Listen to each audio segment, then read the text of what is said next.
Good morning, everyone. First of all, I'd like to thank INSS and CFSI, for having me here. I greatly appreciate it. I'll say that, I don't need a translator unless you ask me to speak anything but English. So, like most Americans. So, what I wanted to talk about, I'm the global government CTO for FireEye, and what I really wanted to talk about was to dive a little bit more deeply into some technical issues that we really can't go through in depth in 20 minutes, but I still wanted to touch on this subject.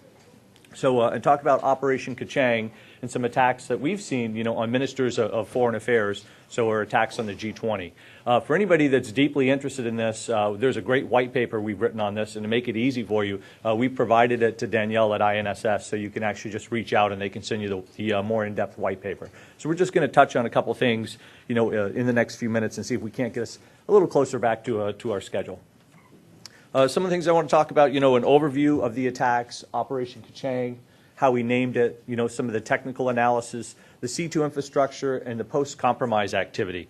And I really want to focus here as we walk through this on some of the challenges, because today we've heard, a lot of different information, as well as yesterday, on technology, so where the industry is going, some of the initiatives here in Israel, some of the academic initiatives that are taking place. And I really wanted to talk about some ongoing operations that we've seen that are having a real impact around the globe, on what our governments are actually trying to do as they negotiate, different facets for industrialized nations. So what do we have here? What is Operation Ke3chang? It's a new FireEye report that documents targeted attacks against foreign ministries. So it's very interesting. We've identified 9 compromises, with government ministries in 5 different European countries. And I want to emphasize, when I say we've identified, that's all we've identified. And I'll get into this a little bit later, but we're looking at a tiny little slice of the pie, and there's more than likely a lot more details around this out there that we simply aren't aware of. We believe with a high level of confidence that the attackers are based in China, and we'll pop up a couple of those things to show you why that level of confidence is pretty high. A little louder. So some of the significance, although, the Minister of Foreign Affairs had been compromised before, this campaign in particular was targeted against them specifically. So it wasn't something that was a broad scattershot attack. It was, ministers out there. So before negotiations were taking place at a G20 meeting that were specifically targeted, so they actually could go through and learn, what those ministers, platforms were, what their negotiation strategies were, and what they could actually, do to have a distinct advantage at the negotiating table ahead of those G20 meetings. So in the previous campaigns by this group, have leveraged G20 and European security themes. So they were, and we'll talk about this, they were taking specific stuff out of the press that may be important to G20 ministers, as well as stuff that, shouldn't have been important to them, but was, and we'll talk about that in a minute. So, but to get their interest, so they'd actually click on a weaponized attachment, or, actually click on a malicious URL. So the limited amount of uncovered attacks indicates the attackers were very, very selective as they went through. So Operation Ke3chang.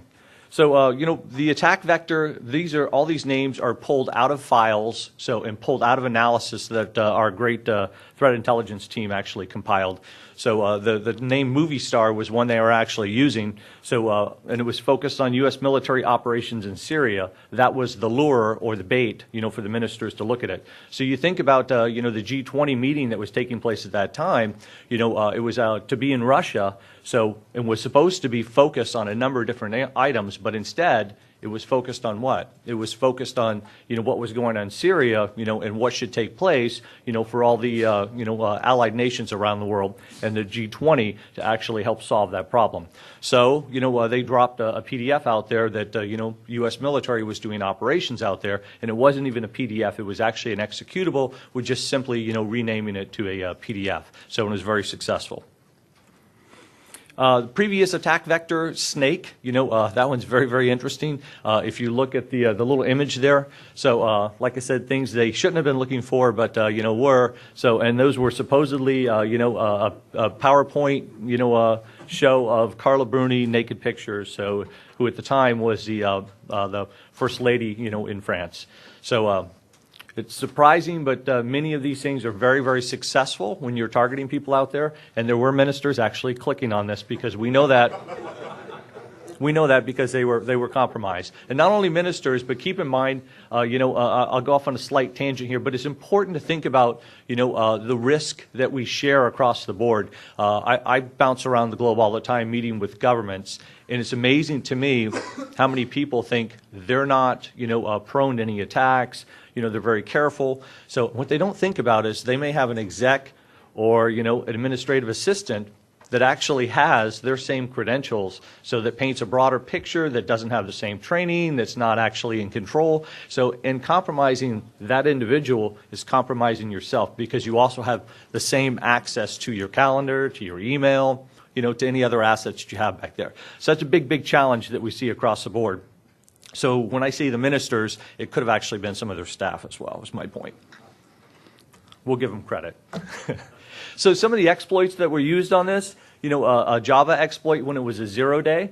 So, and there's the CVE, if you're not familiar with that. That's the Common Vulnerabilities Enumeration that's tracked by a federally funded research and development corporation called MITRE. So interesting database to go through. But also there were older reliable exploits for Microsoft Word and Adobe PDF Reader. Kind of sad that, there were patches for this, but nevertheless, many people still had not patched their systems after a few years. So we have a lot more fun, as we all know, coming up shortly when XP Service Pack 3 is no longer supported. So when they start finding vulnerabilities in that and there's no patch. So hopefully people are upgrading. Some of the timeline I wanted to walk through on this, and like I said, I can't go really deep on this simply for a lack of time. Could certainly discuss it with you offline after the session here. But if you look, the first activity that we saw on this was way back in 2010. So, and it runs all the way up through 2013, and we actually, this slide, I should have updated it. So we actually saw more activity in December of 2013, and we actually updated our blog on this as well as the associated white paper. So we've seen, continuous activity against ministers of foreign affairs. So every time they actually have a session, somebody is actually going after and targeting them from, more than likely an organization, based in China.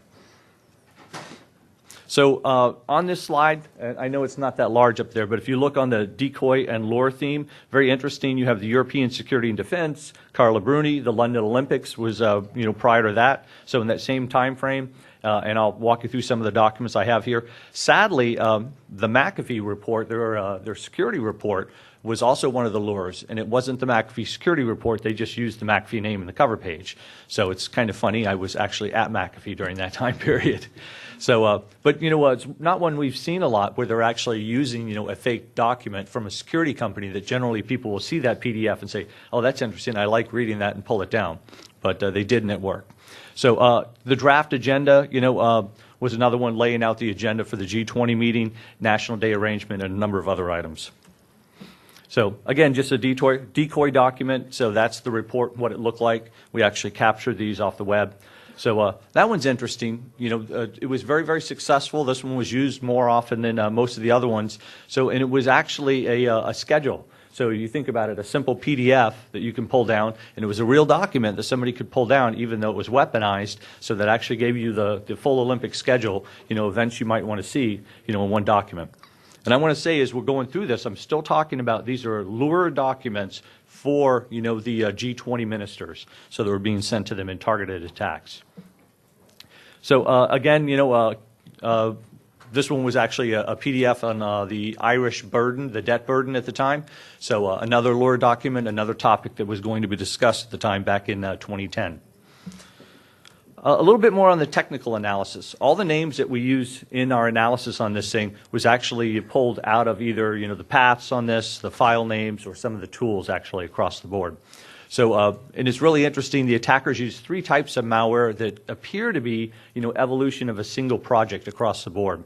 So, and that's either from a single developer or a small team of developers sharing code. And I'll go off on a quick tangent here. Another white paper we have, on our blog that's extremely interesting relates to this. It's our Operation Sunshop Quartermaster, and that's our analysis team sat down and we're looking at a number of different disparate campaigns. So, and they actually managed to build a relatively high level of confidence in looking at these campaigns that took place to actually say that there was actually someone sitting in China, so that was a digital quartermaster. For those of you in the military, you probably know what a quartermaster is. That's the person back there who actually controls everything and issues everything, weapons, food, a number of different things. So, so we found that this quartermaster actually had a small team, was developing the code, and then actually passing that code out to all the other teams that were actually doing these different attacks, so these different campaigns, some of them with relatively high levels of sophistication and some with very low levels of sophistication. So it's very, very interesting to see, an organized military structure like that in developing attacks, against different groups out there. And we suspect this may be the same thing. So some of the names that were used on this, and these were from the samples we found: BMW, MyWeb, and BS 2005. And we've got a timeline here that we'll hit on this quickly. So MyWeb, we first saw again back in 2010. So, and the BS 2005 was all the way up until December, not November, December of 2013. So, and the BMW was used not near as often as MyWeb. MyWeb seemed to be much more popular, where they reused it a few times, even after they come up with updated code for these attacks. So, and not all the compile times were included, but all three were very, very similar, capabilities. So some of the differences between the variants and the updates, include the URL path, file name changes, the encryption constant value changes, where encryptions were employed, parameters, and format for beacon data. And one of the interesting things about this, is, all versions use HTTP and requested an ASPX file, and the iWeb Browser 2 COM interface was used to make web request. Web request. And what's interesting on this is, I talked about the levels of sophistication on the code. Here's one that's just, it's quite funny actually. One of the problems they had is, if you've ever heard of the Maxton browser, so that's a Chinese made browser. And it was very interesting. So the way they had written the malicious code on this, so whenever it ran, it would actually open the browser, or if the browser was open, it would open another tab and migrate directly to their command and control server. So you can see, not very sophisticated, and one of the challenges they had was, instead of going back and changing all their code, all they did was do a kill process. So, hopefully that's an indicator for somebody if you're sitting there working and suddenly another tab opens on your browser. Yeah, so another tab opens on your browser, or your browser shuts down, that's an indicator something's going on, right? Hopefully. So you can see just not very sophisticated, coding on their part. Some of the command and control in this, the CNC infrastructure, relied primarily on domains, from DDNS. So, and second bullet on there, I find very interesting. It makes it much more difficult to track. The attackers would shift their IP addresses frequently and then point the CNC domains to legitimate IPs, when they weren't using them. And that definitely makes it a little bit more difficult to track. So because suddenly now it's not mapped off to everything it was previously. So now, the whole structure looks different while they're not using the CNC servers. And the attackers also register their domain names. We go in more depth in the paper, but they were Chinese names that they were registered under. So we were only able to access the C2 for a week at the end of August and early September 2013. We did get back in for just a brief moment, so in December, which is why we did the updates. And we lost access before the attackers began the exfiltration phase, which is a little scary because we don't know how large the impact was.